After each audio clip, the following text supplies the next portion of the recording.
Анан мына салт деген урматтуу туугандар, бул эреже, бул ар бир элдин өзүнүн жашоо эрежелери болгон. Ошо миң жылдап элдер өзүнө эреже түзүп келген. Ошо ийгиликтүү жашап кетиш үчүн, ошо өзүнүн коомунда тартип болуш үчүн, жашоо оңой болуш үчүн, адамгерчилик сакталыш үчүн ар бир эл өзүнүн салтын жасаган.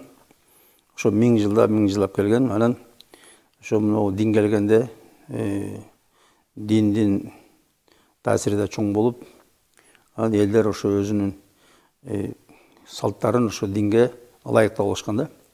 Анан бирок мына бизде азыр түшүнүк болот да, ошо дин келсе салттын баарын эле алып тасташ керек, салт деген кереги жок деген түшүнүк болот да. Жок, пайгамбар саллаллаху алейхи вассалам деле салттын баарын алып салган эмес. Өзү негизи дин келгенде бүт баарын алып салгыла, баарын мени турагыла, кийимде да, оокатта да, жашоодо да деп айткан эмес, урматтуу туугандар.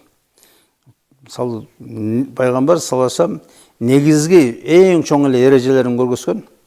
Анан жанагы кээ бир туура эмес, такыр туура эмес эрежелер болот. Могу адамгерчиликке келбей турган, могу жашооду буза турган, керек болсо коомду жок кылып жибере турган эрежелер, нерселер бар. Ошо нерселерден пайгамбарыбыз тыйган. Анан кийин кээ бир нерсесин бекиткен, кээ бир нерсесин азайткан, ошондой регулировка алган да. Анан калганы ошо илгери эле өзүңөрдүн кийимиңер, өзүңөрдүн оокатыңар, өзүңөрдүн маданиятыңар, мына ошону менен жүрө берсеңер болот деп келген да. Анан бизде ушундай түшүнүк болот, ошо салт болсо дин келсе эле салттын баарын жок көрөт, андай эмес. Вот себебинен де салт деген бул эреже.